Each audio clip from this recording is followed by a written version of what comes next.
রাওয়ালপিন্ডির মাটিতে ঘটল এক ক্রিকেট নাটক, যেখানে গতি নয় ব্যাটই হয়ে উঠল কাগিসো রাবাদার অস্ত্র। দক্ষিণ আফ্রিকার স্পিড স্টার যেন নিজের সীমা ছাপিয়ে দিলেন ইতিহাসের পাতায়। 11 নম্বরে নেমে এমন ইনিংস খেললেন যা 119 বছরেও কেউ পারেননি।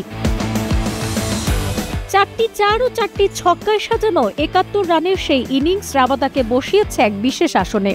প্রোটিয়াদের ইতিহাসে 11 নম্বর ব্যাটার হিসেবে সর্বোচ্চ রানের মালিক এখন তিনি। ভেঙে দিয়েছেন 1906 সালে অ্যালবার্ট ওয়াগলারের করা 62 রানের রেকর্ড, যা এতদিন ছিল অক্ষুণ্ণ।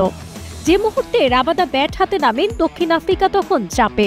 পাকিস্তানের 333 রানের জবাবে মিডল অর্ডার ভেঙে পড়েছে, লিড নেওয়ার স্বপ্ন দূর অধরা। কিন্তু সেঞ্চুরির পথে থাকা সেরুরান মুথুসামের সঙ্গে জুটি বেঁধে তৈরি করলেন এক অমূল্য অধ্যায়। 117 বলে 98 রানের শেষ উইকেট পার্টনারশিপ। সেই জুটিতেই দক্ষিণ আফ্রিকা পেল 71 রানের গুরুত্বপূর্ণ লিড।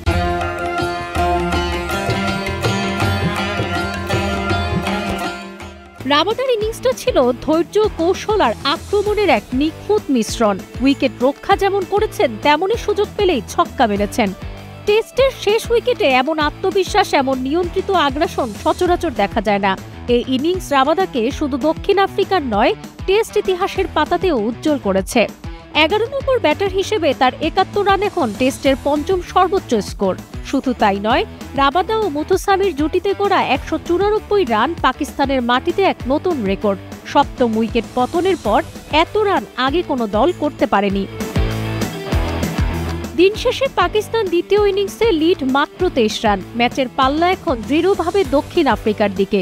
আর এই পালাবদলের নেপথ্যে তিনি কাগিসো রাবাদা, যিনি দেখালেন বল হাতে যেমন দারুণ, ব্যাট হাতে তেমনই নির্ভরযোগ্য। 119 বছরের পুরনো রেকর্ড ভাঙলেন রাবাদা। রাওয়ালপিন্ডি টেস্ট যেন তার নামেই লেখা থাকলো রাবাদা, যিনি গতি দিয়ে ভয় দেখান আর ব্যাট দিয়ে ইতিহাস লেখেন। সাবরিনা কাজী, কালের কণ্ঠ।